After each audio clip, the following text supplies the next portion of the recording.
What is up, everybody? It's Dr. Vibe here, host and producer of the award-winning Dr. Vibe Show, the home of Epic Conversations, and I'm the host of Epic Conversations, 2020 Best Podcast News Award winner, 2018 Innovation Award winner given out by the Canadian Ethnic Media Association.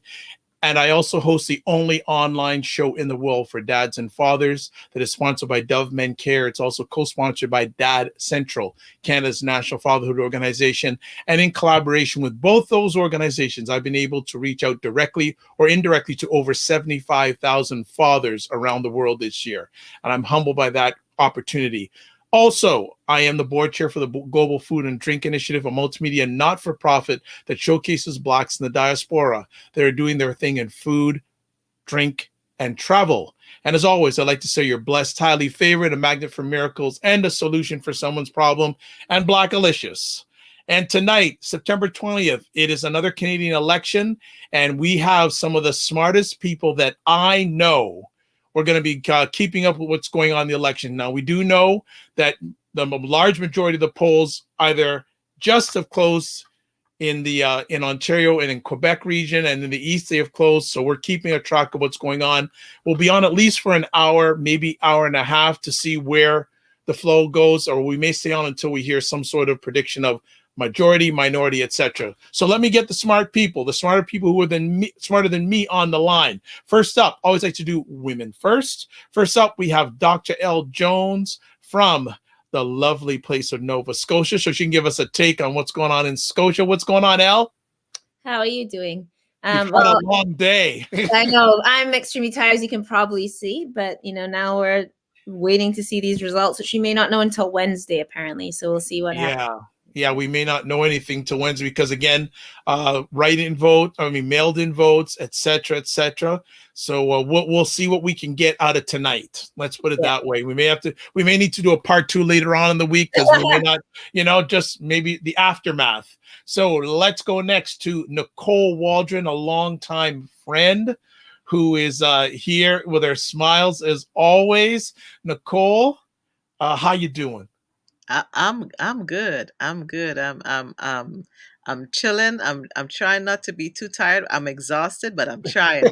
Everybody's exhausted. Everybody. The good news is I know I can sleep tonight because I know we're not going to have the full results tonight, so we can go to sleep. It's almost like we're mimicking the U.S. tonight, where we're going to go to sleep and all these mail-in ballots. Does Canada want to mimic the U.S.? Well, in that sense of the mail-in ballots, something's happening.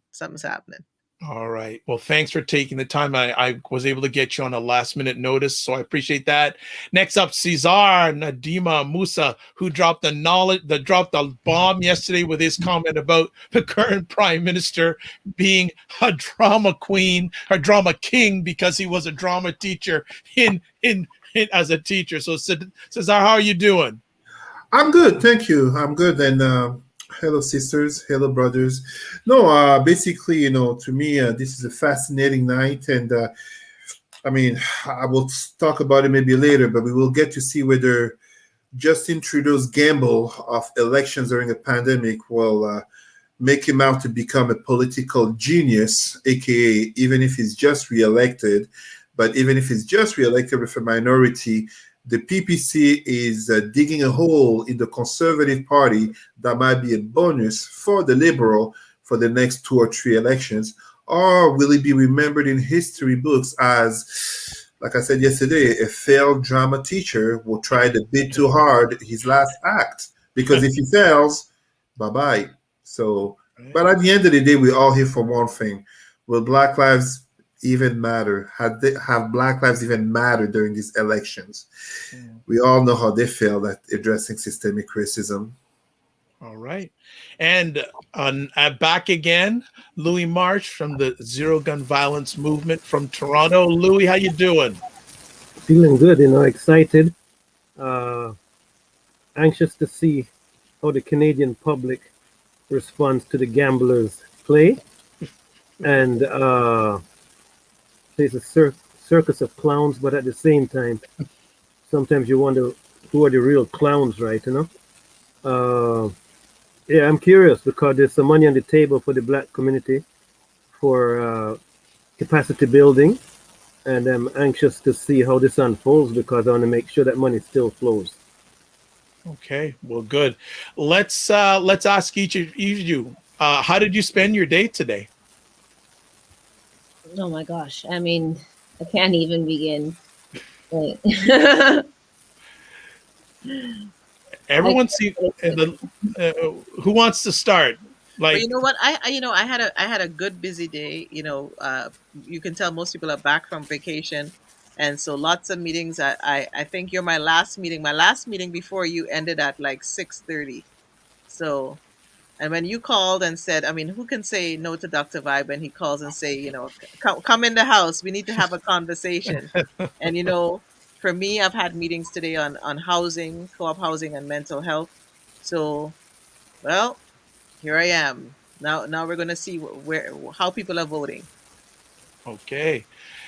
Did anyone's go ahead, Cesar? You're going to speak. My apologies. No, I was just going to say, well, I went to the gym, I worked, I looked after my family, I ate, and here I am. I wasn't going to miss this. I mean, look, even though we're only 4% or less than 4% of the general population of Canada, our vote matters. But the question very often is, to what extent are people willing to stand up to bring change?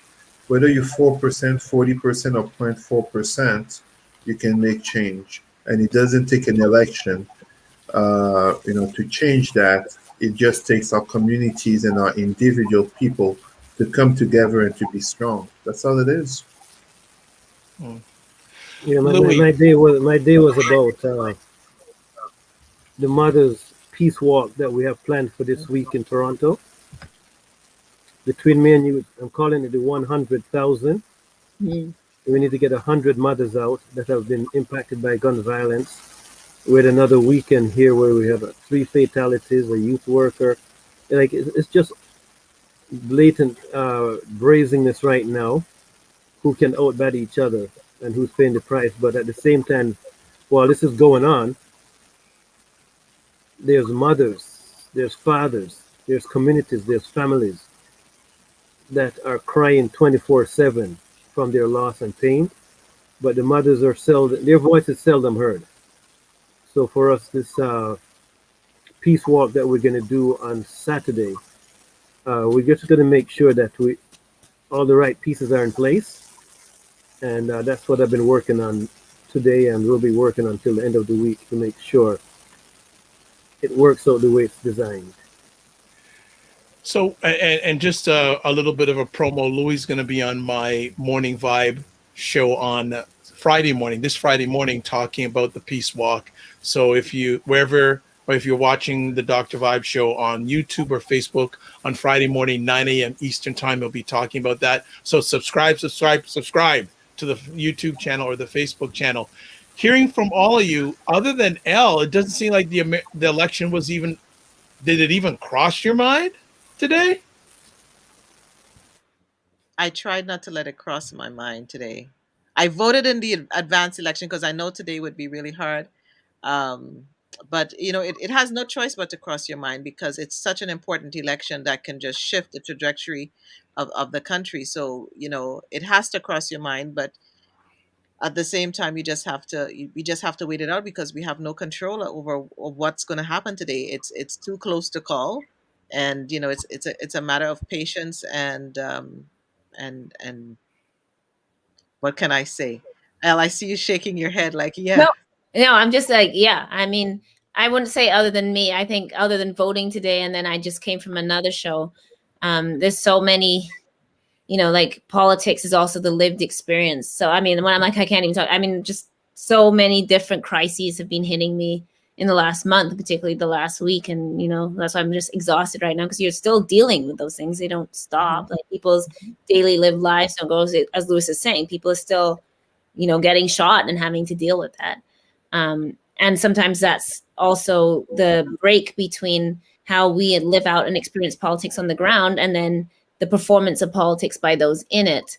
I remember when I was invited on CBC last election and then, never made the air, but they were like, oh, we envision it like a cocktail party, like all the cool people that you would want to, have a drink with. That's what they see, like the white elites ultimately see this as a nice cocktail party. I'm like, this is life and death for people. This is people in prison are they all organize to vote liberal. They're like, not necessarily because we love the liberals, but because we can't have the conservatives, like, because they're like, our visiting will go, like our phone calls can go, our parole will go. So, we have to vote. Like, those are people organizing to vote for their lives. Right. So, but those issues don't stop before an election. They don't stop after election. They can intensify. So, yeah, I mean, I wouldn't say I was particularly focused on the election today. I was more focused on trying to get people housed, this massive, trying to get people out of this park and into housing, like, trying to deal with people jumping off the roof in prison. Wow. Like trying to get people connected to their education in prison. And like, that's just, what we do all day, every day. Right. So. Louis, you're on mute.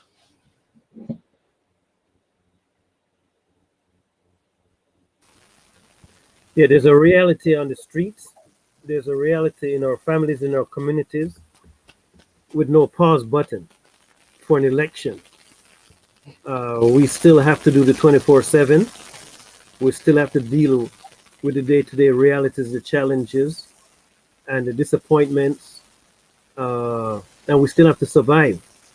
So the election's on my mind, yes, because the outcome will give us some indication of how to tackle some of these issues from a political perspective. But there's no pause button for oppression. There's no pause button for anti-Black racism because of an election, even though it does influence how things potentially could unfold. So that's been my biggest concern about the election itself, and trying to get our communities and our people to realize that they have more power than they think that they do. We're all saying the same thing, Dr. Vibe, because interestingly, hearing my sisters and my brother talk, at lunchtime when I sent about every 2 weeks, I send a list of links and resources in the child welfare sector across the province, and that was pretty much the message that I sent them in my second line of the email, which is I didn't send these links and resources on Friday to maybe influence anyone's vote, but I'm sending them today so that it hits them further, whether they have voted or they won't vote, because they have to understand that the issues that are addressed in the emails, systemic racism, LGBTQ rights, the place of indigenous people, but also addressing the hypocrisy of Quebec regarding, the English debate and attacks on Quebec, but the same Quebec that denies addressing systemic racism towards Blacks and indigenous, etc., etc. All of these issues are beyond these federal elections. Absolutely important. And I really think society shifting, especially when we look at the rise of basically what we could call MCGA, Make Canada Great Again, aka the PPC, a borderline white supremacist, openly white supremacist party in Canada. So definitely society is shifting, but for the vast majority of people, and I always say it, you should never be disinterested by politics, because politics will never lose interest in you. But the vast majority of people, especially our Black people, so impacted in terms of COVID, socioeconomics, safety from violence on the street, but also violence such as police brutality and violence from institutions. I can go on and on. These elections, people are trying to survive, to make it to midnight and to be alive at noon and to be again alive at midnight and the day after and so forth. So yeah, absolutely. We are saying the same thing. It's beyond this election, for as much as this election will matter. But for our people, it's just another day of survival. I want to ask, do you feel that Black Canadians, from your conversations you're having with people in your environment, did Black Canadians go out and vote, or did you encounter a number of Black Canadians that says, I have no reason to vote? And if those who said to you, I have no reason to vote, do you blame them? You asking me that, me first? Anybody on the panel. I can have the ladies go first. I just thought. I can't say that I actually have many conversations about the election with Black people. I think you have them after the fact. I mean, certainly here there was a quite bit of reaction to the provincial election. There was a couple of Black family meetings about that. But I haven't really been walking around, just to be honest, like talking to people about the election, because in some ways, I suppose, when you're engaged in activism in deep ways, like you almost live in that bubble. Half the time I don't know what the news, people are like, did you see that news? I'm like, what news? The only news I know is the news of, what's happening over here in the prison, or the news of what's happening in the park or whatever. So, but that's it, right? That people living in the most precarious situations, whom these things affect the most, are also the least likely to vote, the least likely to talk about voting, may not even know that they can vote, even though you can vote if you're unhoused and things like that. So I don't think I've actually really had a single conversation here about the election. I've had just so many conversations about other things. And that perhaps also speaks to what Cesar is saying, right? That, this election at a time where there's increased crisis, there's more and more people in shelters, there's more and more people experiencing domestic abuse, more people losing their homes, more people losing their jobs. So people aren't necessarily equipped or thinking about how to go out and vote, and of course the Elections Canada site crashed today, so you couldn't even find your polling station, so then people don't have time for that, right? So I think even though, of course, these things ultimately govern our lives and are important, they're not necessarily important in the immediate and day-to-day. So you're not necessarily walking around like talking about the vote. You're trying to talk about like, how do we deal with this crisis? What's going on? How do we fight these things in our community? So I actually know I don't think other than talking with my students, right? Because I teach politics, so I've talked to my students about it, but I haven't really talked about it in community. Okay, good stuff. I think anyone else want to chime in? Did you get a sense at all that Black Canadians were either going to go to the polls or not show up the polls? Louis, I know in one of our previous conversations, you were trying to, I know how much you care and want our Black youth to be involved. As the day of voting came up, did you sense any pro or con of them going out even to vote? Because it didn't sound like a lot of them wanted to be engaged. Well, I think the political climate is such that a lot of people think that it's not going to make a difference. But in terms of speaking to the young people, my efforts was geared on, you walked with us, you protested, you demonstrated last summer. How do we get you out to the voting stations to vote? And it was a difficult hill to climb. But even today, I've heard of some young people actually going out and voting, and young ones. The adults are the ones that I'm having difficulty with. Still with the belief that it's politics, it's not going to make a difference, and that they're not really concerned about us anyway.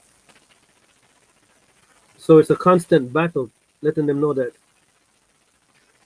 when you wake up in the morning until you go to bed, everything that you do is political.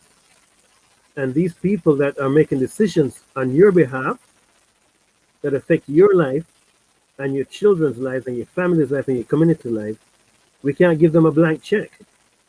We have to make our mark.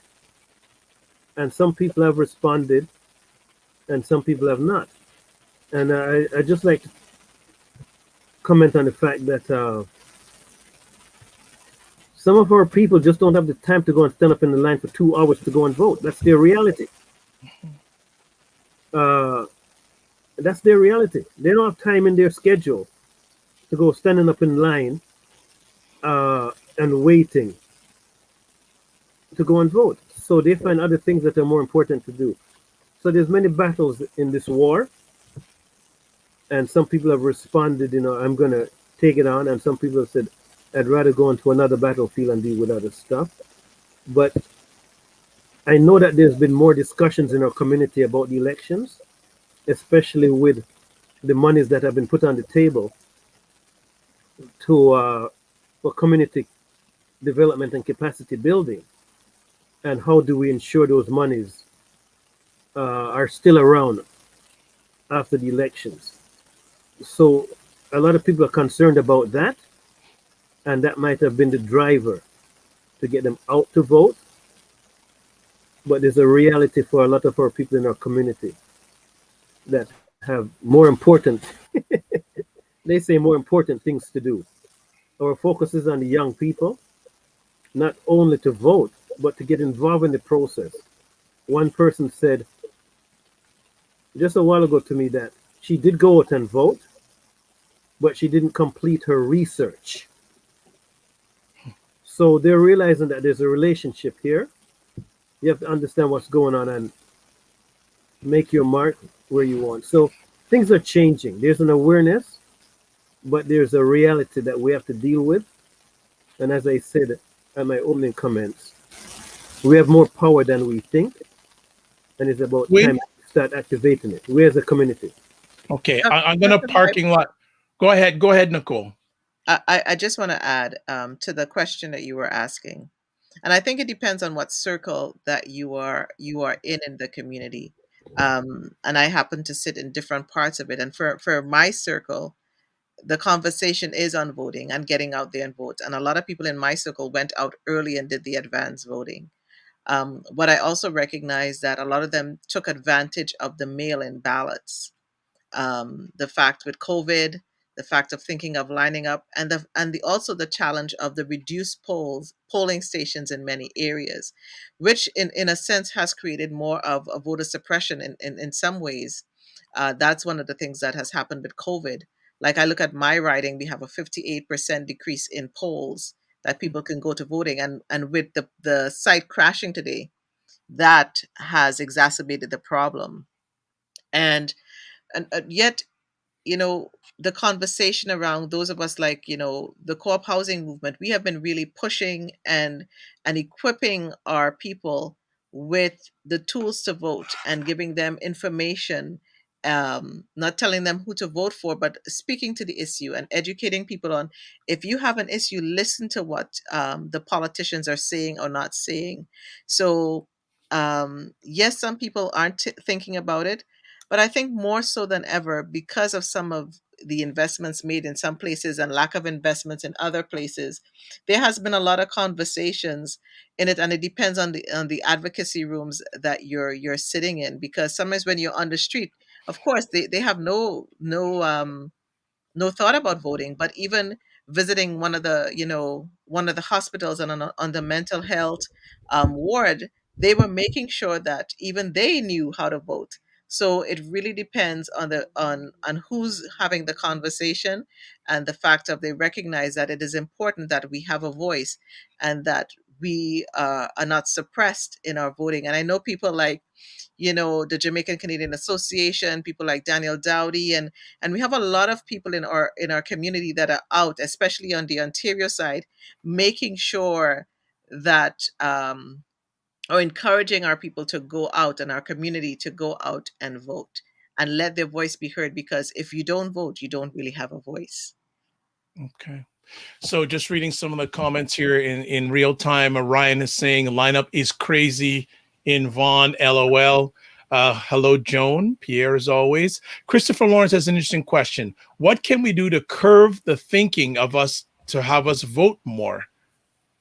What can be done? Is there anything that can be done to get a higher turnout of Black Canadians for the election? Because I would love, and I mentioned this in a previous conversation, I would love to know if Stats Canada could tell us, of the eligible Black Canadian voters out there, what percentage voted in this election. I find that very interesting. But getting back to Christopher's question for the panel, what can be done to curve the thinking so more Black people will vote? I think it's important, if I can just take a crack at it. Look, the issues that are being discussed are not the issues that are affecting my people. They skirt them. Did anybody talk about anti-Black racism? No. Did anybody talk about systemic racism? Did anybody talk about economic employment opportunities affecting the people that are most impacted by it? No. Right? Did anybody talk about immigration? Who's immigrating to Canada? Can I bring my family across? Or do I have to have $1 million in my bank before I do it? Like, the issues that they're speaking about are not specific to our community. But here's the thing, Louis. One of the reasons why. But here's the thing, Louis. The problem is, if our community does not start, and if you can bring us all on screen for a second, Luke, if our community doesn't start speaking up, your matters won't count. And the fact is, if you sit there docile and saying they're not speaking about it, the reason they're not speaking about it is because we don't make them speak about it. When we put issues at the forefront and the lobby groups know how to do it, we have to come together as a community and let them know, until you make your voice heard, whether it's verbally, with your money, put your money where your mouth is, start speaking up, start coming together, just like Black Lives Matter in the US. They heard them, didn't they? So Canadians have this way that we like to be complacent. The Black community has to stop being complacent with our issues and only speak up when they so choose. They need to speak up more consistently. And from the minute this election was called, we should have been out there in our organizations and saying, these are the issues that matter, and make them talk about it. But did we do that? So in essence, if the big organizations that speak or say they speak for the Black community don't come out, do you think the people on the ground are going to think they have any type of influence? But Nicole, the problem here is, I hear what you're saying, and that leads to the solution to this. We have to get more involved up front. But the thing is, the organizations that we would hope would speak about these issues, they're funded by the government. Yeah. So how can they speak up? So then that's where we have people like yourself saying that go out and vote. But we're supposed to be more direct. This is the party that is going to do us the best, serve us the best, represent us the best. How many organizations do you know out there that is not funded by the government to some extent, that can speak freely? Dr. Vibe, doesn't that remind you what we were saying yesterday? Continue on, but see, and Louis is on fire tonight, folks. So he is coming. And I agree with you, because we know a lot of issues. And not only organizations, but I think it's something like in Nova Scotia, I can't remember the numbers. I heard something like 80% of Black people have some kind of civil service or government job. So even if you're not working in a Black organization, I remember Sherry Borden-Colley, a journalist here after the election, the provincial election, and this whole brouhaha with having a white minister of African Nova Scotian affairs is like, oh, people can't speak out about this because, people work for the government. How many people can even say anything? And I'm like, well, wow, if we can't even say something about that, no wonder we have a hard time organizing for political progress. Because also, of course, and Black people I'm not saying Black people are wrong in this. Like, we're always precarious. We're always in danger of losing our jobs. We know that even when we're the sweetest and nicest, we're called as angry. So it is difficult for us to be in a position where we can take positions. But the result of this is, often Black people, I mean, I learned this, I suppose, earlier when I was like, why do people think I'm like so off, you know? And I'm like, because people just don't say things. So it didn't seem to me like I was saying anything particularly novel or radical, but the fact that I was willing to say those things and am willing to say those things still marks me out in a particular way. And it's not that these aren't things that people don't think or other people don't know, or, you know, it's just that they do not say them. So as Louis is saying, right, that even speaking out as a Black person. And of course, I am worried about our democratic energies being almost entirely invested into voting, which is what a white settler colonial society wants you to do, is see your obligation to democracy as beginning and ending with casting a vote. And then, of course, you don't get to vote if we go to war. You don't get to vote what actually happens with anything. We have no model of direct democracy. If you look at Cuba, like 92% of people participate in their elections because they have, you know, so as much as we're like, oh, Cuba, communism, you know, but like people participate and they have models of from the local all the way up, right? From every single piece, people vote on all of those little things. So we don't vote, you know, well, we don't have a school board anymore, but like when we had one, we don't vote for it. We don't vote municipally. Like those numbers are so tiny. And then we're just told that our only obligation is in the federal election. So while like it should be the last thing we do, not the only thing we do. Like it should mark the culmination of all kinds of political activity. But we're always taught in this society that it's the only obligation we have. And then everyone freaks out if people don't vote, but nobody gets mad if people haven't attended a protest. Nobody gets mad if you haven't gone to your local school board meeting. Nobody gets mad. Like these are all things that are actually like, you should be going to your police board. You should be going and viewing your city council. People don't even understand basic governance structures because it's not taught to us in school. People don't know what level of government is responsible for what. They have no idea actually what happens and what you do. Like just very basic civic. Let me interrupt you then. Yeah. Whose responsibility is that for the education process?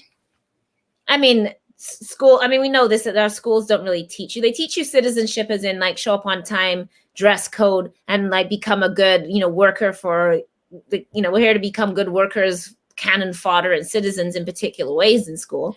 But of course, the school isn't there to actually teach you how to self-empower. Like even if you have a good teacher, the whole institution of school is not there for that. So, you know, I always say this, I've said this over and over again, like we need to be having this long-term organizing, but we need to be doing it in ways that are like organizing tenants or the prisons are organized. I mean, that's a really interesting example because I actually taped a guy from prison to play in my class. And, you know, he was explaining how the prison organs vote, right? That they have the ethnic committees, they have Black Inmate and Friends, they have the Lifers Committee, they have different bodies they already have set up. And those committee leads go around from range to range and work on people and say, like, you're voting, we're voting Liberal, this is how we vote, like, this is what you're voting for, and prepare the way so that when Elections Canada comes in, and it's well known and organized across every level of prison in Canada, prisoners vote Liberal. Now, I'm not like supporting that. I'm just saying they do. That is what they do. Everyone you talk to, if you're like, did you vote? They voted Liberal. Like they have an organ to do that, an understanding of what it means for them. But that's because they have pre-organized committees and they have these organs. So we could take a lesson as Black people. Like we don't have Black voting committees that go door to door in our communities that pre-organize things. We don't have those equivalents. Where we have these, we do have Black Vote Canada, and you like go on their page. I was looking for my class because I wanted to do graphs on like racial voting in Canada. I can't find it. So that shows you that it's like not even on the radar. I could find youth voting patterns and generational voting patterns, but I'm sure it's somewhere buried. But I looked for like an hour and I could not find a graph of like racial voting patterns just to put on a PowerPoint for my students. So, you know, it's still like somewhat off the radar. So I think, again, voting reflects the culmination of a series of organizing principles. And we're not going to learn that in school. We're not going to learn that from somebody else. So we have to learn it ourselves. I always say it's like, why don't we go to police board? We don't go to the police board. They oversee the police. We'll go and protest the police. And then you go to the police board and you're the only person there. We don't present at the police board. We don't this is one of the most important accountability mechanisms for our police, the civilian oversight. And we don't go. So, and I don't actually blame us, like whoever tells you that part of your democratic responsibility is to go and watch your police board. So what can voting mean if we're not actually engaged in all the ways that democratic engagement is supposed to mean for us? So like, I think that's what the problem is. We have a very detached idea that you're a great, you know, and then people that like do nothing politically go online and like critique people that didn't vote, you know, and you're like, but all you did was vote. Like, what else have you done? So I think it has to be connected back to our broader organizing for people. And this is what Louis was saying as well, right? That like you have to show up at the protest, and then you have to show up here, and then you have to put your vote into action. But it has to be part of, we have to understand it as a series of engagements, a series of commitments, a series of organizing, and not just on this one night, go check your ballot. Of course, people don't find that relevant and they find it disconnected because we have disconnected it, and the state deliberately disconnects it in order to prevent us from actually doing the kind of democratic engagement where real change takes place. Elle, if this is you when you don't have a lot of energy, my goodness. I'm going to go to Cesar. Just give me a second. I'm going to catch up on comments. I'm going to fall way behind. So Sarah has a number of comments here. She's saying people have to actually know what they're voting for in each election. They must be educated on what what directly impacts them, for which different levels of government are responsible.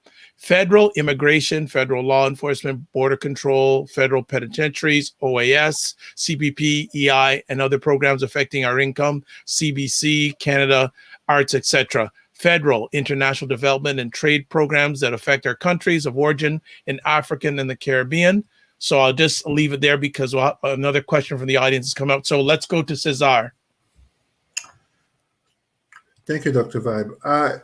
I wanted to take a moment before replying, and I'm really glad not only at the responses from my co-panelists, sisters and brother, but as well the comments in the chat, notably from Sarah Nyengo.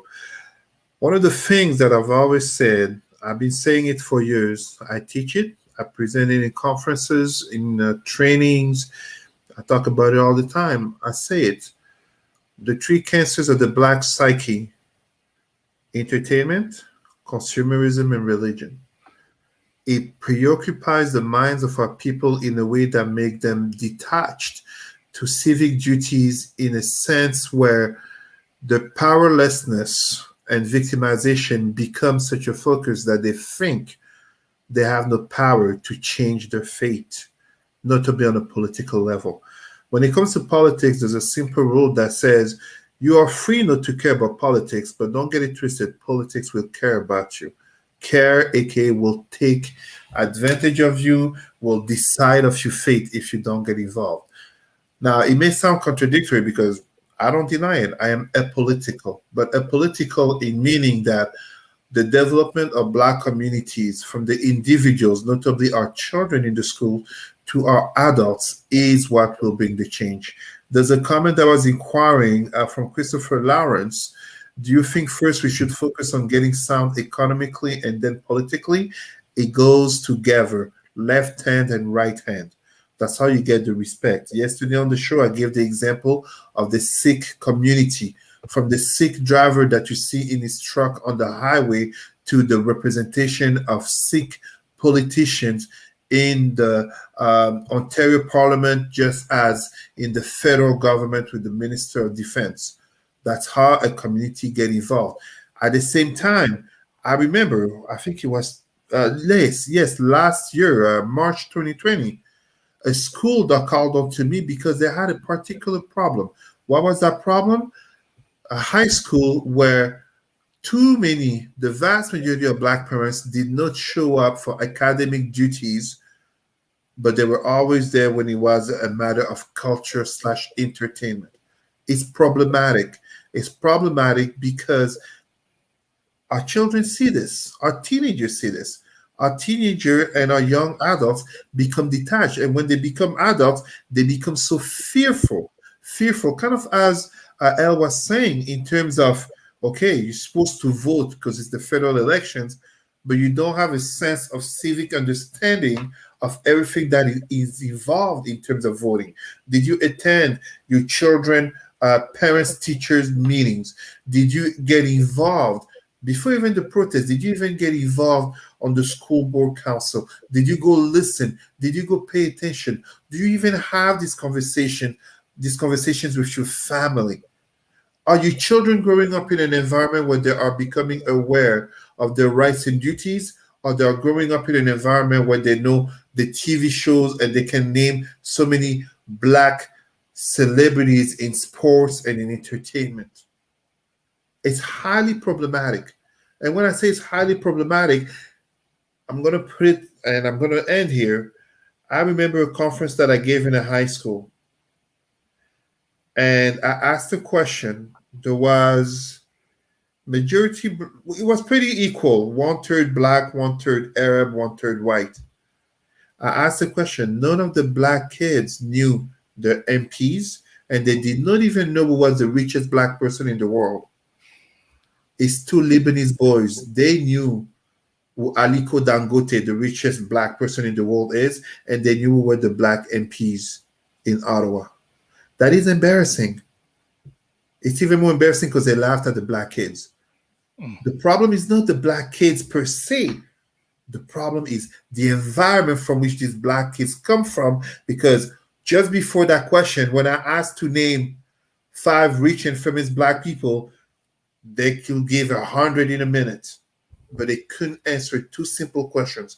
Do you know your black MPs? And do you know the richest black person in the world? It starts at home. Civic engagement starts at home. Nicole, go ahead, please. You're on mute, Nicole. I'm talking to my doggone self here, and I should know better. Yeah, you're a big shot host, so whatever. I agree 100% and then some. I let me go back a second. Growing up in the Caribbean, from Trinidad and Tobago, I grow up and I'm seeing black leaders. You know what I'm saying, Al? my prime minister is a person of color. Unfortunately for me, my aunt was one of the first female ministers. So I'm growing up seeing black leaders. I see black doctors, judges. So it is normal for me, and it's normal for me to see advocacy. And what happens here? There's this complacency, and and Louis said it as well. Fear, and you said it as well. Fear comes in, but I listen. I live in a co-op. I've lived in my co-op 26 years, and I volunteered there. And I became the first black president of Co-op Housing Federation in Canada. Luke put us all on. I like to see the faces. Don't just show me, Luke. I like the engagement of my fellow participants. That's when I lean back to rest. I know, but I want to see you, Elle. I want to see everybody. And, people say, well, why do you volunteer and why do you spend your time?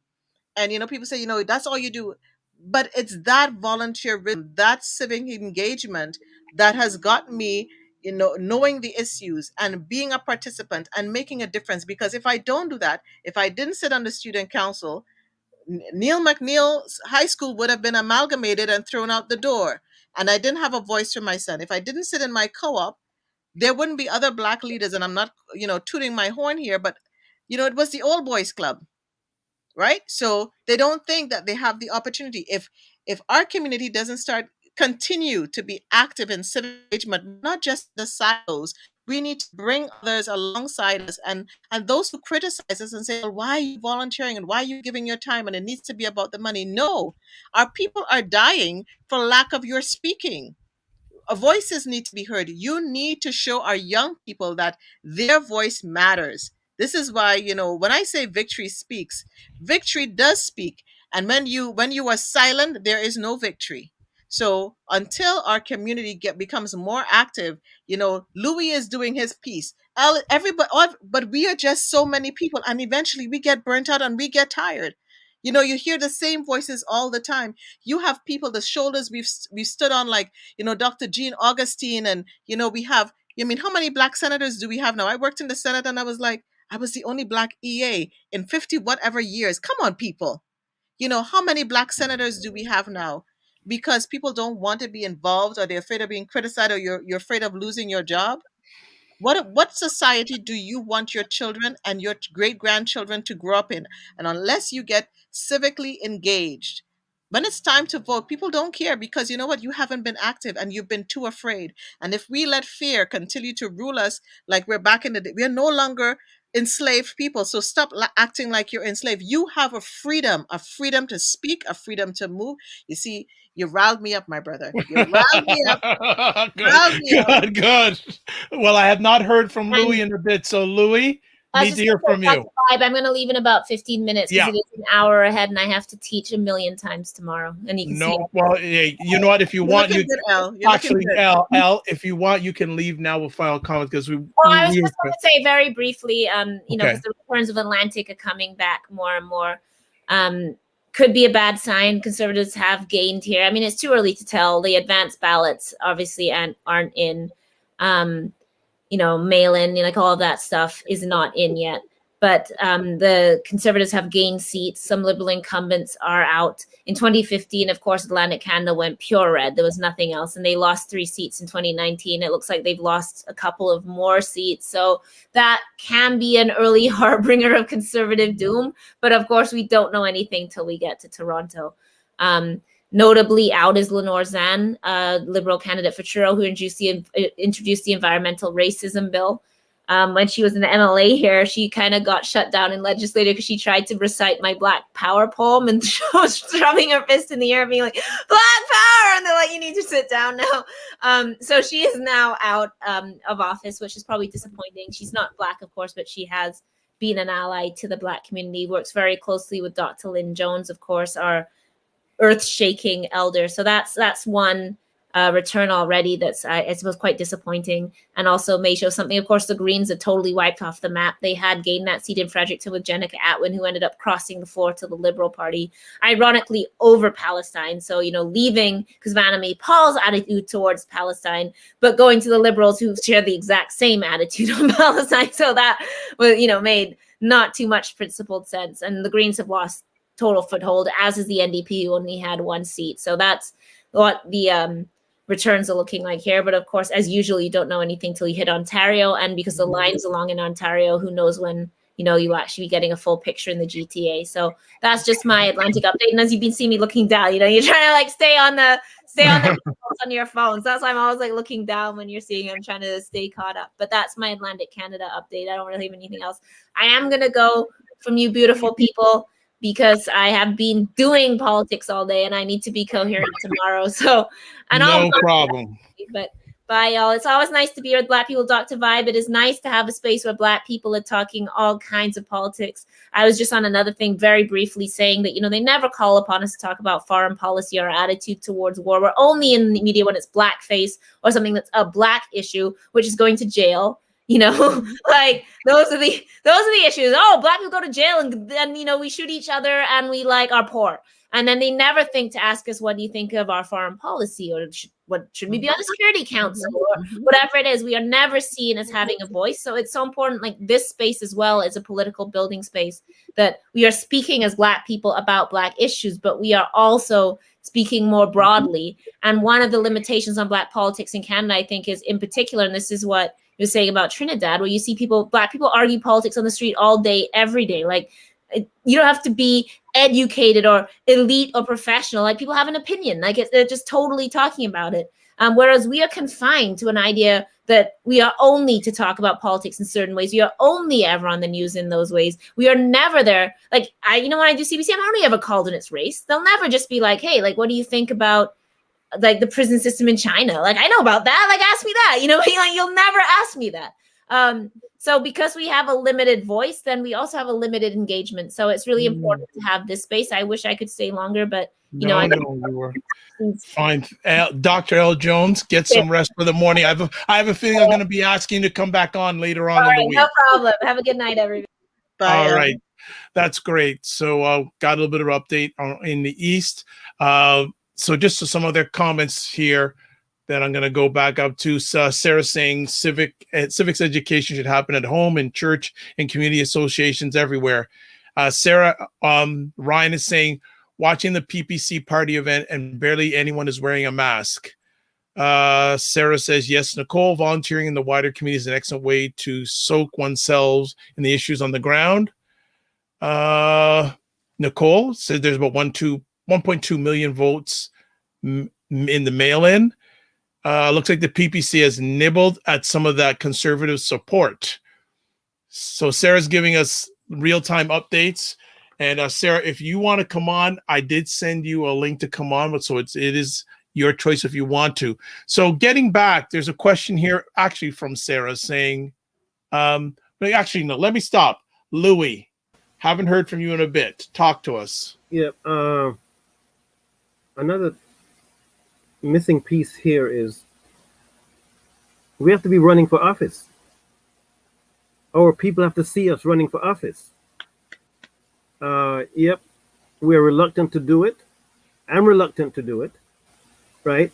But whenever I speak anywhere, people say, "Why don't you run for office?" Right? Why don't you do that? Because clearly you understand the issues, and you speak well, and so on, whatever they could say, right?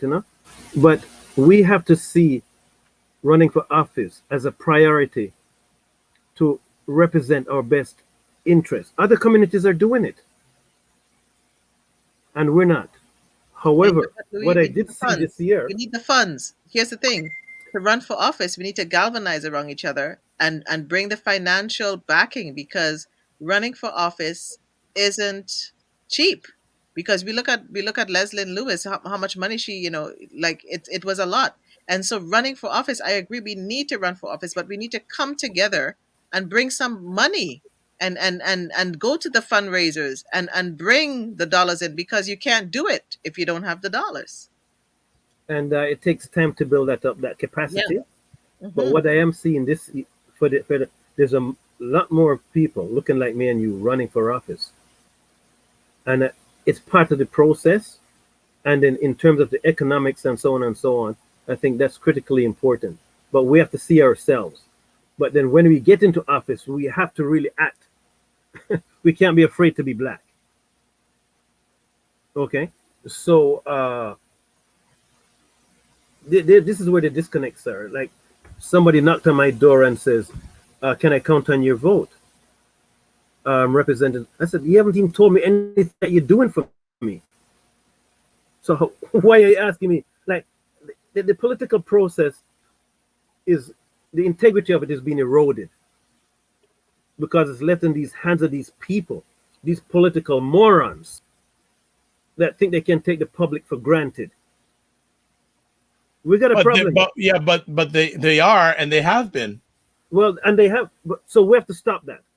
So how do we stop that then, Louis? Well, because Danny Stone, who works with Zero Gun Violence Movement, and he's written several books, and he's a life coach, and he's on this program every now and he talks about, you have the keys now, start driving. Mm-hmm. We've been passengers too much in this process. We have to become drivers. And as one of my other associates said to me, "Louis, not only drivers, we have to start owning the car." So we have to raise the bar. We have to raise the bar. Because if we're leaving this in the hands of others to do for us, that type of dependency model just reinforces all the things that are not in our best interest. So running for office, Jones' comment, I think getting the economics. Yeah.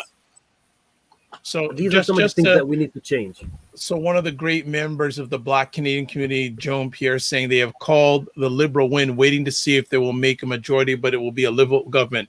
Oh, really? That's early. That's really early, but we will see. Now, I just want to catch up with some more things here. Let me just cut. I think Christopher saying, "I think seeing is believing. Running for office would give an open driveway for of folks to know, yes, we can." Sarah saying, "Running for office is a huge investment. The increase in the number of Black candidates this time around, 60 as opposed to 45 last time, has a lot to do with the parties actually helping these candidates with fundraising and recruitment of volunteers."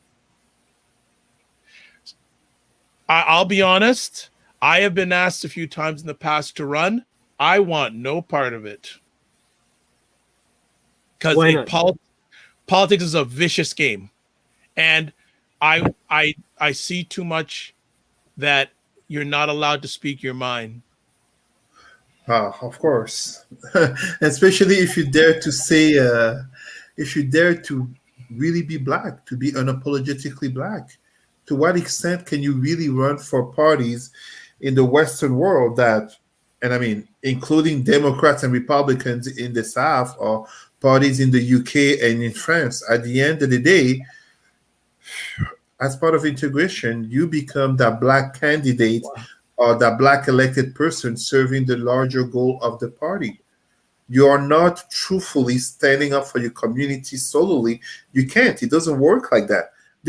We are Black people in the age of integration. This is not segregation where Martin Luther King and Malcolm X and our heroes Lumumba in Congo could speak truthfully and unapologetically, despite even the risk that came with it.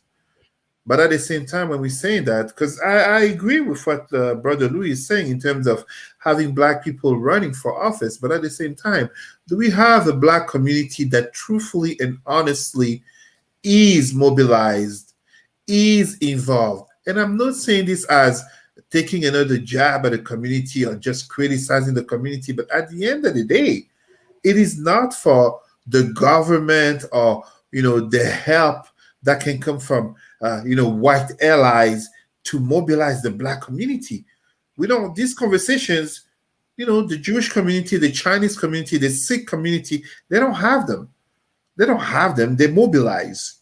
There's a sense of powerlessness that is made worse in the Black community because of systemic racism. Absolutely. But we also have issues within a community, as Dr. Vibe, you were saying yesterday, you talked about trauma, the distrust towards the government. Just look at the whole conversation regarding COVID. Sarah Onyengo and I have been there online on Facebook addressing a lot of disinformation, a lot of lies, a lot of manipulated facts shared by Black people to other Black people to hide their own ignorance. Meanwhile, we have Black people dying due to complications by COVID, just as we have Black people not being involved, not being educated in the very society that they live in for them to make a change because of the fear of too many people where they want to live in the Western world, in a Western nation such as Canada, but they're scared to actually stand up and dare to be Black. I just want to jump in here. So CTV News and CBC News are saying liberals are going to end up with it. They're projecting liberals are going to get the most number of seats. Now the question is, the size of victory is going to be to be determined. They don't know if it's going to be a majority or minority. So that's pretty interesting already. They're calling it that way because it does look like we'll see what happens. But I do want to ask, I'm just going to check out something here on this. So I want to ask then, with this election, I was going to say this to the end. I'll save it to the end. So let me come back a little bit. I want to ask then, I'm sort of stuck in thought here. I'm stuck in thought. Yeah, let me go this route. Does this give us any hope going forward, or do we have to ride on ourselves? Actually, what I was going to say is something from yesterday. I'll focus on the Black environment because I don't know if there's a Black community. That's just me. 3 things Blacks have to challenge with, many of us. One of these 3 things, or many of these: trauma, repetition, symbolism. What can be put in place by Black Canadians to end the symbolism? We hear announcements about things, and a lot of times things don't come through. We get all excited about the symbolism, and a lot of times we're doing the same thing over and over again. So it looks at this election, it may not change much politically seats-wise. What do we have to do different? I think we said it all in the conversation about civic engagement. It's about being engaged. It's about getting into not just, look, Louis having a march for gun violence, right? And the mothers. So the call to action, and we have to come around. Go ahead, Dr. Vibe. Okay, sorry to interrupt. So for those who aren't wanting to get engaged, what do we do with them?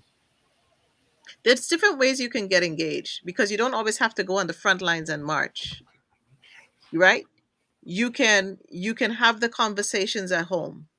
It starts at home, and we've been saying it. It starts with educating your children and saying, and the young people these days are speaking up more. And some of them, unfortunately, because they don't know their history, or their parents are not, saying A, B, C, D, E, F, G, they don't know that so much work was done. And a lot of them think that, the older generation hasn't done much because they do not know their history. Because some people have had to stay quiet, not because they don't want to be involved. Either they're tired, they're working 2 jobs, they're working 3 jobs, and they just don't have the energy or capacity to get involved. The young people need people like yourself and everybody on this line, and people that you bring on, to start sharing the truth. We need to this community needs to heal while we're leading, but we need to educate our young generation as to the things that have happened in the past. But now say, let's equip them to walk us all to victory in the future, and empower them to say your voice matters. And it's not just in football, and it's not just in basketball. These leaders in the places of music and sports that they look up to now have to pull them into civic engagement and show them that it's important that they speak up. Because when we look at the gangs and stuff that we talk about, where even gang, the older generation of gang leaders, right? Louis will say the code is gone. There was a code of ethics among even the gangs that's gone. So something has been lost in the fabric of who we are as human beings. And we have to bring back humanity, the care of humanity, and knowing that each one reach one and bring one up, and we matter. And we have to be, this older generation has to stop fighting against each other. Allow me to go further. As a conferencier in high schools, but also as a director in the government, people see my earrings and they ask questions. It's so weird. It's so odd. It's surprised. The very image that I project surprise people, but it leads to conversations in terms of the symbolism behind these earrings, the colors of Pan-Africanism on them, but also the physical presence of coming in a high school, students thinking I'm another football player, and no, I'm Mr. Cesar, coming to speak to them about racism, coming to educate them about the Black history. And even the white students, they become fascinated. We need to have a Black people. And I'm saying our Black people. This is a conversation among us. Too often, Black people, the conversation becomes, what are white people going to think if they hear us? Oh, what about my imam, my pastor, or whatever that white ideology? No, this is about us. We have too many wannabe Black Panthers in the room, but as soon as a white person is nearby or comes in, they start to shift the speech, and if you bring a camera or a media channel, they disappear. Too many. We need to have people who dare to be unapologetically Black. That doesn't mean being angry or being rude or being anything as such. But if you truly dare to be unapologetically Black, you will be angry. You will be angry not only at the system, absolutely, but you will also be angry because you want your people to stand up. You want your people to not be content with making 50, 60, or 70,000 a year thinking they've made it. No, you haven't made it. You do not have made it because you make even 100,000 or more if your Black community is seen as poor. You haven't made it just because you happen to have a fancy title next to your name if your community can be brutalized by police and that white cop will get away without a doubt. You haven't made it. I mean, if I give a little historical analogy, back in the 1930s, the Jewish community of Germany thought they had made it. I mean, they had a Sigmund Freud, the Einstein, and they were so well placed in the banking and education and many other sectors. And one election put in power a certain man, by a man democratically elected, Adolf Hitler, who was made chancellor.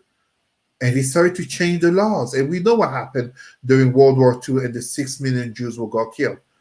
So we cannot allow ourselves to be fooled by a sense of integration while saying, Black Lives Matter, raising our fist and, loving Martin Luther King, Brother Malcolm X, and the memories of so many of our heroes. And yet, when it comes to our daily lives, the vast majority of Black people, just like Frantz Fanon said, and I keep saying it, the vast majority of Black people wear a mask. They wear a mask to survive in places of work. They wear a mask out there in society. Our children see this. They see this. They copy what they see. They see the fear.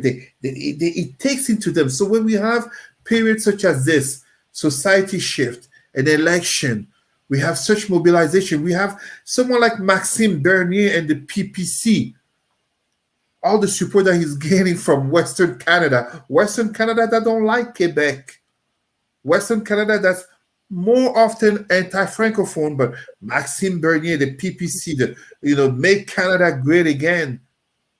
They embrace him because he's capping on something. Us Black people, we have to cap on something without needing some Obama figure, without needing some tragedy to happen. We just need to dare to be Black and to show it daily without fear. I do it.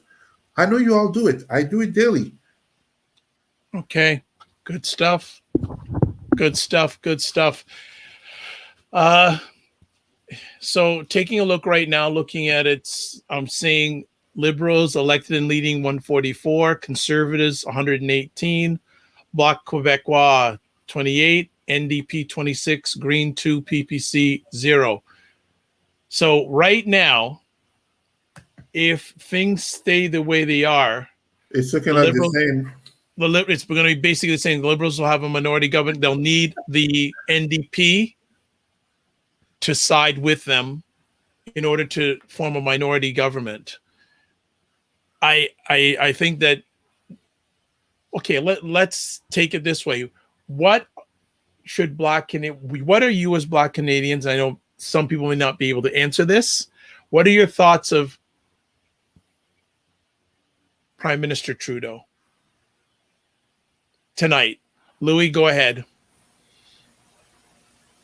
I think he's a gambler.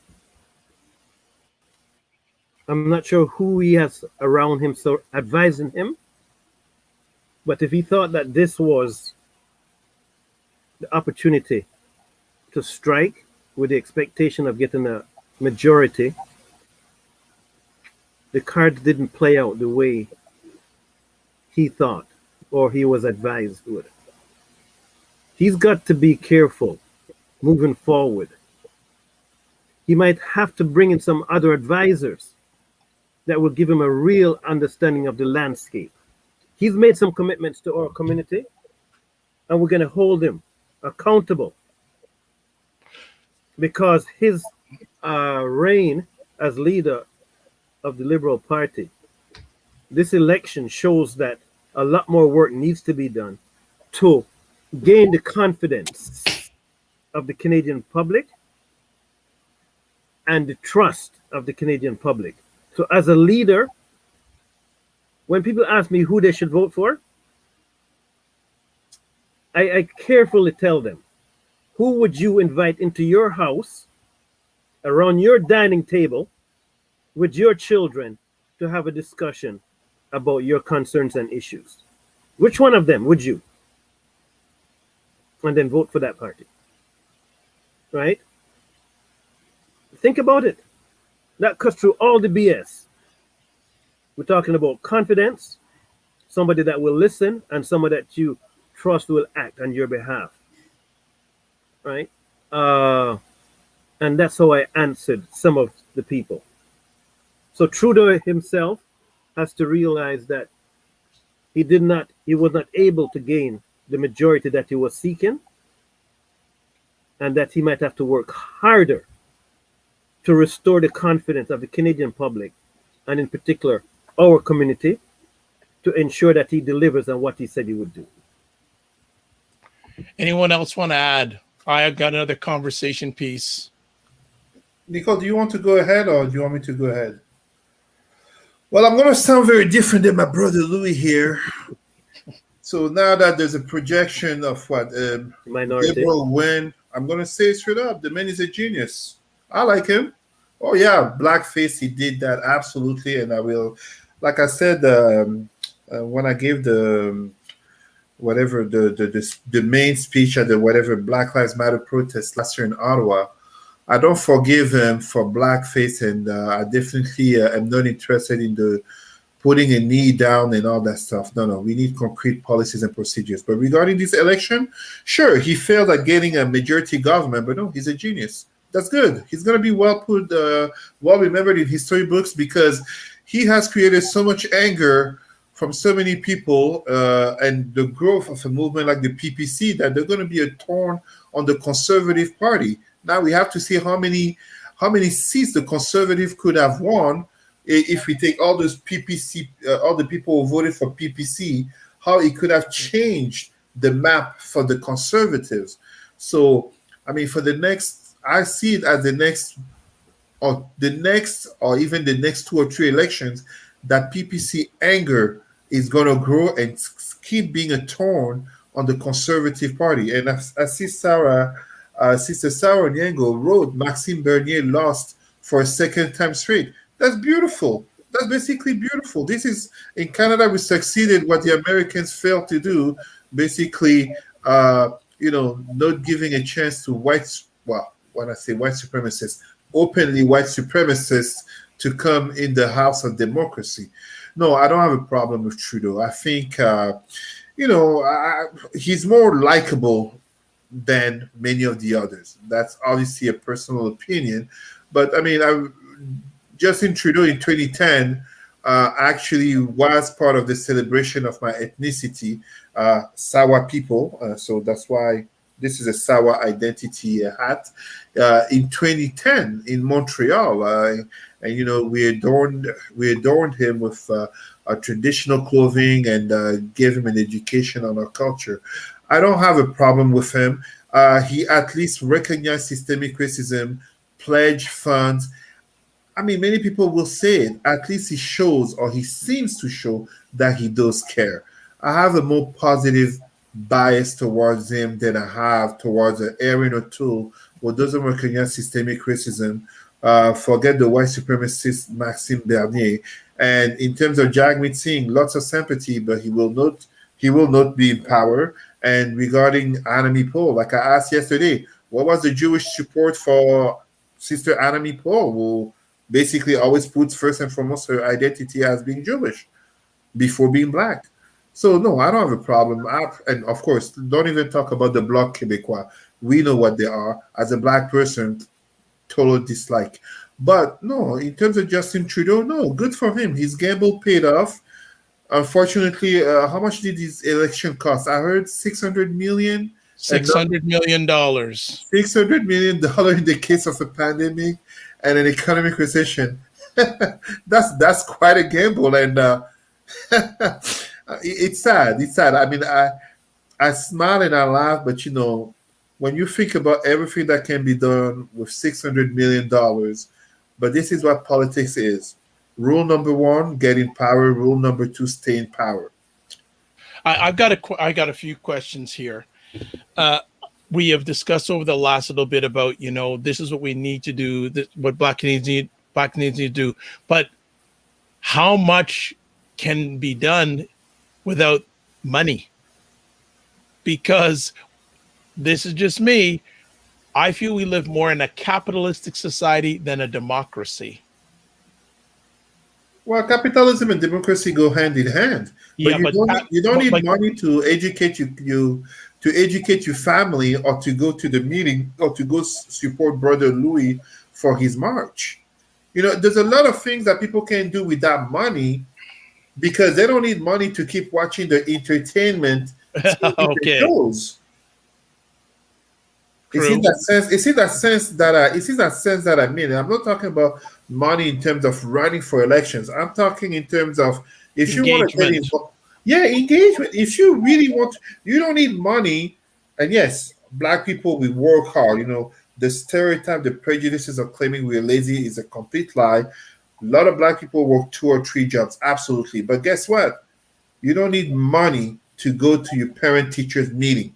You need an organization, and if you can't make it, ask the uncle or the aunt of the kid so that you are represented, so that this school knows this black child has a father figure, mother figure, and they are involved in the academia. You don't need money to go be present at the march for whatever Black Lives Matter or Black cause, and you definitely don't need it to be 2020 and have thousands of people, including a lot of white people, to be on the street for you to be part of it. That's being part of a show. You just need to dare to stand up and be involved. Louis, Nicole, have anything you want to add on that? I think Trudeau is going to have to get to meet Mr. Singh and work out some things, because the NDP party did talk about issues that others were afraid to talk about. So I think it might not be a marriage, but there has to be a relationship now with the NDP to move forward as in the government. And Trudeau's skills will be tested as a leader, seeing as he did not get his majority. So how do we move forward to ensure that the promises are not broken? And how do we incorporate parts of the NDP platform that the Liberals had left behind? So let's see how we respond to that. Are you hopeful that Black Canadians will respond? I hope they keep them accountable. I hope they keep all parties accountable. When we look at housing, there's some issues that have to be nonpartisan. Racism is one of them. Housing is one of them. And we're in a mental health crisis like no other. So it's time to stop playing politics after this election, and let's see who really cares about the people. And if people don't start holding all levels, all people in government accountable, we will just be at the same place we've always been. So this is an opportunity right now, regardless of who gets what or whoever is where, to say there are some issues that are really non-negotiables because it affects all of society. And we as our community need to start standing up, speaking out louder, and saying, you know what, we're going to hold your feet to the fire for each party leader, whoever they are. And you need to start engaging. Everyone needs to start engaging with their MP in their riding. And next year, there's a provincial election. So you better start engaging and talking and find out in Ontario. There's a provincial election in Ontario. Yeah. Find out what the issues are, where they really stand, and don't wait till they call the election, because otherwise you're just going to be hearing the talk and the rhetoric. So where do people really stand right now? And if they say they're giving the Black community money for this and the Black community money for that, if we get it, when is it coming out by? Don't just sit there and say, oh, well, we're complaining and stop this. Don't allow symbolism anymore. And I think you have to even break down that word symbolism for them, Dr. Vi, because symbolism for some is just going to go over their head. Stop just the talk. Come down to, the act. What is the action? And when the action plan isn't working and we're not getting the accountability, we have to hold people accountable for what they say. We have to be honest. We have to be aggressive, like many of our counterparts south of the border are. We have to stop being we have to stop being on the defensive. We need to be on the offensive. That's right. And there's many entry points into this system, into this process. Running for office is just one of them. Exactly. Volunteering, as Nicola has spoken about. Get involved with your candidate. Volunteer, right? Find what you're passionate about. Like Louis, we know what Louis is passionate about. Find what you're passionate about. Whether even if it's athletics, find what you're passionate about and see where they sit. And is it sitting right with you? And what we've got to do, and I'm going to sort of go a little bit on Cesar's thing, we've got to make it cool for the young people to be involved. We've got to make it cool because they respond to that type of stuff. We've got to make it cool for the young people because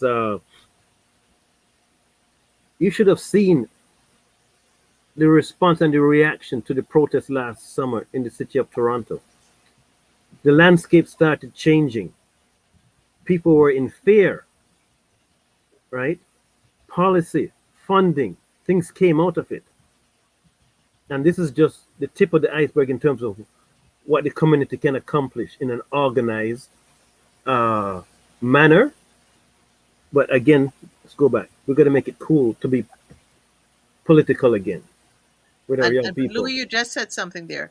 So there was a change, but guess what? Media has made the change very silent.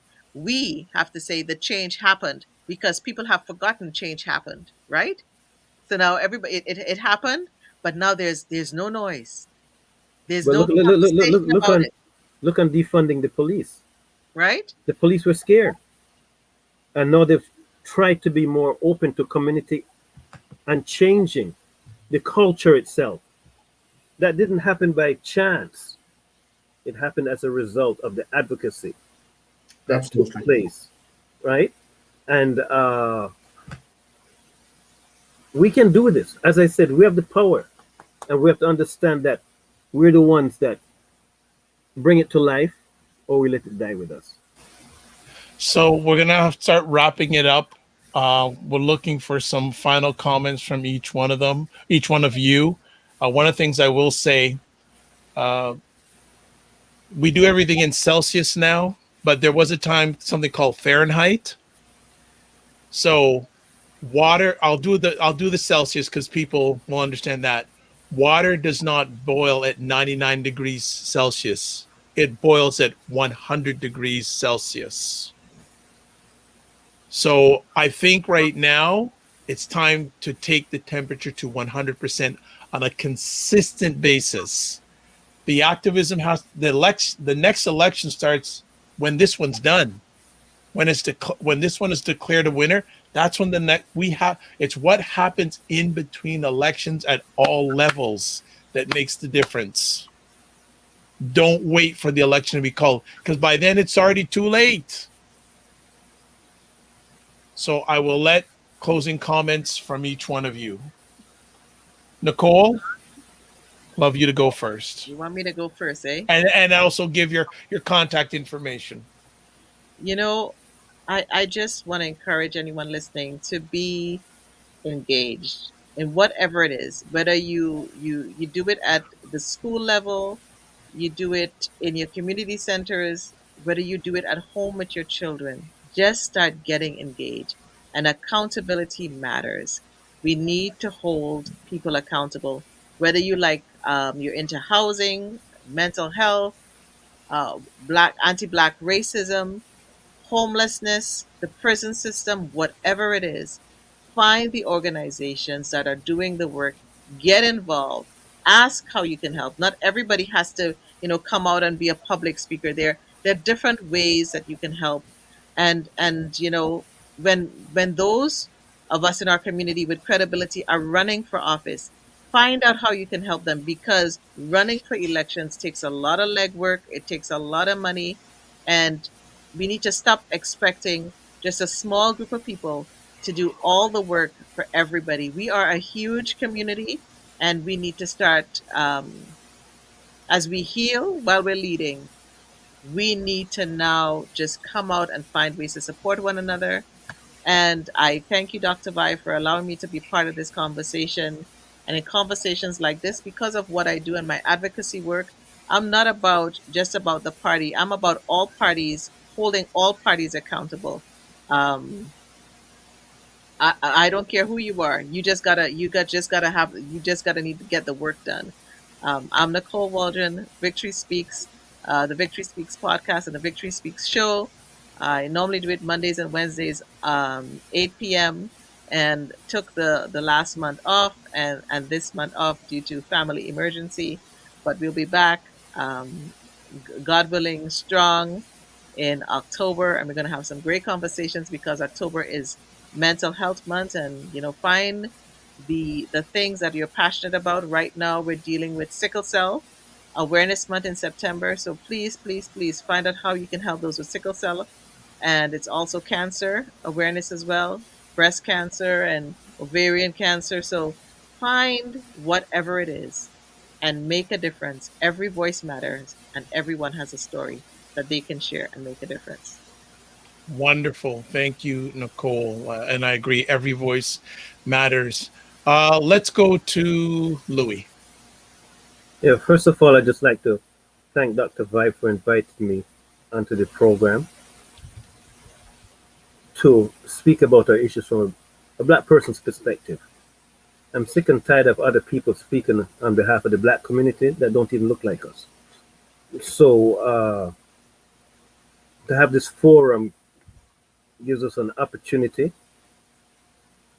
to bring things back home in terms of the problems and the solutions. So thanks for that.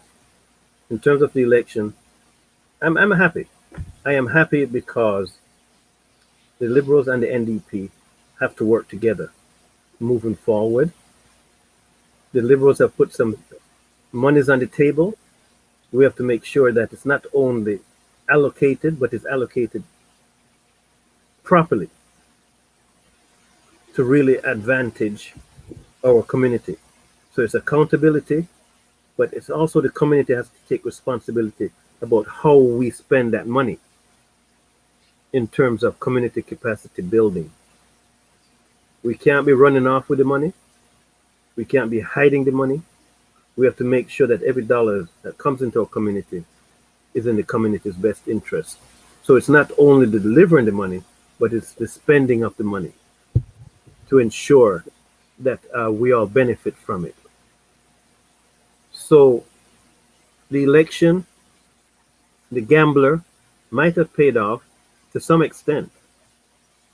Did not get the majority, but at the same time forces Justin Trudeau to work with the NDP party to ensure that Canada, the Canadian people, get a fair shake when it comes to governance of this country. Okay, Louis, where can people get in touch with you?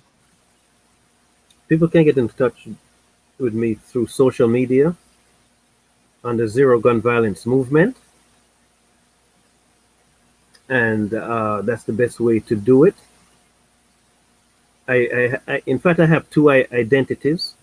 One is Zero Gun Violence Movement, and the other one is Louis March, LOUISMARCH. So depending if it's gun violence and those issues, that's where you go. And if you want to speak directly because of our community engagement and leadership, then it's strictly Louis March. Thank you. Final comments before I wrap it up, Cesar. Well, I mean, as the results have been announced, that it's going to be a minority Liberal government that will be working with the NDP, of course. I'd like to address my thoughts and prayers to all our Black people who voted Conservative and to those who have been tempted by the PPC because of the feelings regarding vaccinal passport and COVID, etc., etc. I'm not trying to be funny or to clown them. I'm just really speaking in terms of what we talk about as Black community, aka what's good for us, how can we improve our faith, how can we basically stop being in the negative statistics. I'm not saying that because it's our fault. Of course, it's systemic racism, a disease of whites, Arabs, etc., all the others. But at the end of the day, we do have a responsibility in changing our faith, and that responsibility can never be to go vote for those who deny systemic racism and those who are anti-immigration, aka anti-Black. So more of the same kind of status quo, but definitely a shifting of society. But also, as Brother Louis was saying, Trudeau and the Liberal Party did recognize systemic racism. They did put money on the table. We can criticize and dislike a lot of the things that they do, notably in the ways that they do it. But in terms of the Black community, it's definitely the party giving the most opportunities in terms of improving the potentials in the Black community. So it's now and definitely up to us to seize these opportunities, to dare being Black, to educate our children, to not just stay in victimization and the past, which is always valid, but to dare stand up in the present and project ourselves in the future. To heal, yes, but also to advance. This is something that we must get from this election and not wait for the next elections in terms of talking about voting, but go to that parent teachers meeting for your kid. Turn off the BET and whatever. Housewives. I don't know what is Housewives. Okay. Turn off those shows. Those, I call them BCKs, brain cell killers. Yes. That's what they are. So you turn that off and, dare to watch Roots, dare to watch, dare to read a book, let them know who was not just Malcolm X and, Lumumba and Martin Luther King, the usual name. Let them know about, Queen Amani Renas. Let them know about Zumbi dos Palmares. Let them know about people who look like them, who stood up, so that when they're there and facing racism, notably in schools, but also as adults in the workplace, they dare to stand up instead of just going to hide and crying and looking at a Nicole, looking at a Louis, looking at a Dr. L. Jones or Sarah Onyengo or Warren or Dr. Vibe or me to come stand up for them. That's how we will change our fate. That's how the Jewish community, the Chinese community, the Sikh community, that's how they've done. That's how they've done. And then we build strong communities based on socioeconomics, community economics. That's how we eventually stand up politically, even if we're less than 4%. The Jewish community is less than 4%. But are they in this conversation in terms of victimization and being oppressed? Absolutely not. Here in Canada, just as in the United States. So I will leave it at that. César Deba Moussa, President of Roots and Culture Canada. You can reach me, rootsandculturecanada.com. Just as you can reach me on Facebook, César Rimy, R-I-M-Y. I'm not blocked, so that's... I'm starting to get nervous if I stay unblocked for too long. Maybe I'm losing a little bit of my edge, But yes. All right. César. Can I just throw something in there? César just made reference to, reading. But, just this weekend, if I can do a shameless plug, the 100 Accomplished Black Canadian Women had their event on Saturday, right? Recognizing 100 Black Canadian women across Canada. That's a book people need to get. And for 6 years, they have recognized 300 accomplished Black Canadian women in every area of work.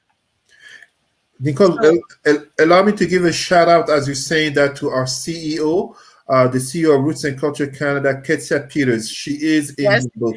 Absolutely. And Ketia, we interviewed Ketia, and Ketia was part of the fireside chat. I know Ketia very well.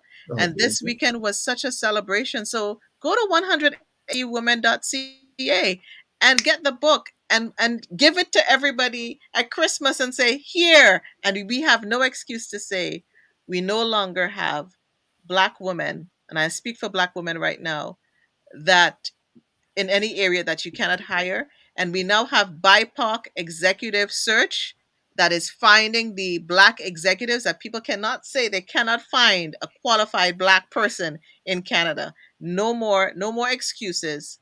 Do the homework. Stop being complacent and stop being lazy and stop saying you can't find us to do the work. We are there. As we're speaking of that, allow me to give a quick shout out. Is that okay? We got to go. Okay, make it 30 seconds. I was just going to say, as we're speaking of that, what's his name? PK Subban. I read this in the newspaper. He wants to put money to the creation of a series of a movie regarding Black Canadian history. Just as I encourage you to find the book Trailblazers, that addresses notably Black history for children and adults. All right. That is it, folks. We're going to close it down. I want to say thank you to Dr. L. Jones, Nicole Waldron, Louis Mars, Cesar Nadima Musa. I'd like to thank everyone who watched live or watching on the replay. Want to say thank you also to Sarah, especially Sarah Yango, who was incredible information, helped make this in real time, made it an epic conversation everyone has. Also to Christopher, Ryan, and everyone else that's going to watch us live or on the replay, The Inspired Thought. Thank you very much. And others, if I forgot your name, Joan Pierre. So if I forgot your name, it's my head, not my heart. Going to end really, really quick on something. My dad, when he graduated from high school, all boys school in Montego Bay, Jamaica, Cornwall College, he then went to university at Howard University. Yes, young Jamaican man going to Howard University. And we have many conversations, and thank you, he's still alive. And he always asks me, what are Blacks fighting for today? So one of the things I want to leave with is, if you're a Black Canadian, what are you fighting for? And who are you fighting for? You should not be just fighting for yourself. You should be fighting for everyone around you and for the generations to come. And if you don't have something to fight for, contact me, and within 10 minutes, I'll give you something you can fight for. And sometimes you have to go it alone. So what you need to do is, remember, standing alone is a difficult thing. It can be a controversial thing, because sometimes we're the only person looking like us in spaces. And sometimes, unfortunately, it's a rare thing. But we need to do more of it than ever before. Because if we don't stand, we're going to get falled and bowled over. So tonight, it looks like it's going to be a minority government. And some people say, well, things didn't really change. Well, we have to change. If you got anything out of this conversation, it's time for us to change. Our lives are depending on it. Our children's lives are depending on it. And Canada's future is depending on it, believe it or not. So with those final words, I close out as always. Live your life as a dream. If you can dream it, you can make it. Sometimes you have to get small to get stronger. Block assumptions, aim bigger, aim better, aim higher, aim wider. Love, faith, and respect. And remember to give yourselves grace. Who knows? We may have another conversation before the end of the week, or we may push it back to Sunday to see the aftermath of everything. But the election ain't done yet. There's still votes being counted out there. If you have anything else, follow the Dr. Vibe Show, Facebook, YouTube. Follow the people that were on this conversation. And also, let's have our own media, because I don't think any other platform in this country tonight had Black Canadians for an hour and 40 minutes talking about this election. Also, shout out to Sheraton Night. Thank you so much. Big shout out to BIA Media, who helped produce this epic conversation. God bless. Peace to all. Keep the faith. And let's get started. As MC Hammer said, let's get it started. That's another song. Just let's get started. Take care, everybody. Good night.